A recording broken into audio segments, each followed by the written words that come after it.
ساری دنیا کے لیے بری خبر۔ کورونا وائرس نے اٹلی میں ایک ہی روز میں 627 افراد ہلاک کر دیے۔ دنیا میں کورونا متاثرین کی تعداد 2,55,000 سے تجاوز کر گئی اور اموات 10,400 ہو گئی۔ اٹلی میں ایک ہی روز میں کورونا وائرس کی وجہ سے 627 افراد ہلاک ہو گئے، جس کے بعد یورپ میں ہلاکتوں کی تعداد 5,000 سے تجاوز کر گئی۔ حال رہے کہ WHO کی جانب سے یورپ کو کورونا وائرس کا نیا مرکز قرار دے دیا ہے۔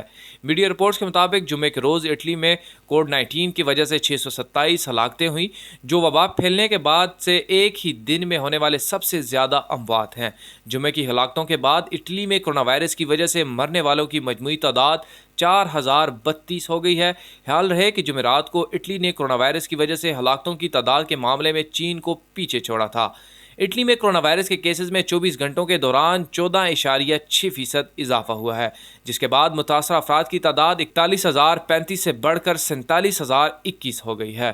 ورلڈ ہیلتھ آرگنائزیشن کے مطابق دنیا بھر میں کورونا وائرس کی وجہ سے 2,09,000 لوگ متاثرہ ہوئے ہیں، جن میں 8,700 افراد کی اموات واقع ہوئی ہیں۔ دوسری جانب امریکہ کی جان ہاپکنز یونیورسٹی کا کہنا ہے کہ دنیا بھر میں کورونا وائرس کے متاثرین کی تعداد 2,55,000 سے تجاوز کر گئی، جبکہ اموات کی تعداد 10,400 ہو گئی ہے۔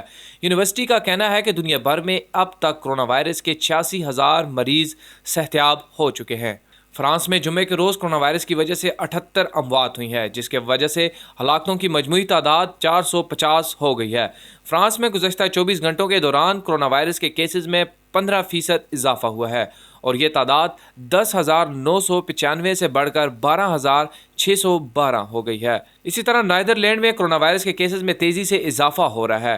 وہاں 534 نئے کیسز رجسٹرڈ ہوئے ہیں، جس کے بعد کورونا وائرس متاثرین کی مجموعی تعداد 2,994 ہو گئی ہے۔ نیدرلینڈ میں کورونا وائرس کی وجہ سے 30 افراد کی ہلاکتیں ہوئی ہیں، جس کے بعد ہلاکتوں کی مجموعی تعداد 106 ہو گئی ہے۔ یورپی ملک اسپین میں بھی کورونا وائرس تیزی سے پھیل رہا ہے، جہاں اس سے متاثرہ افراد کی تعداد 20,412 ہو گئی ہے، جبکہ ہلاکتوں کی تعداد 1,044 ہو چکی ہے۔ ہسپانوی حکام کا کہنا ہے کہ دارالحکومت میڈرڈ کے 80% آبادی کورونا وائرس سے متاثرہ ہو سکتی ہے۔ بیلجیم میں کورونا وائرس کے 462 نئے کیسز سامنے آئے ہیں، جس کے بعد متاثرین کی مجموعی تعداد 2,257 ہو گئی ہے۔ یہاں جمعے کے روز 16 افراد کی اموات ہوئی ہیں، جس کے بعد ہلاک شدگان کی تعداد 37 ہو گئی ہے۔ اسی طرح ایران میں گزشتہ 24 گھنٹے کے دوران کورونا وائرس کے 1,237 کیسز سامنے آئے ہیں، جس کے بعد متاثرین کی مجموعی تعداد 19,644 ہو گئی ہے۔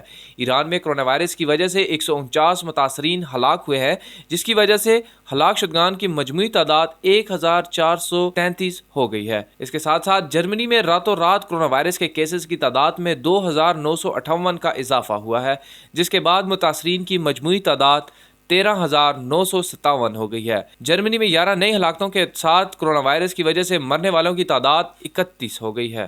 Tauseef Ali Swati, public I T V, اسلام آباد۔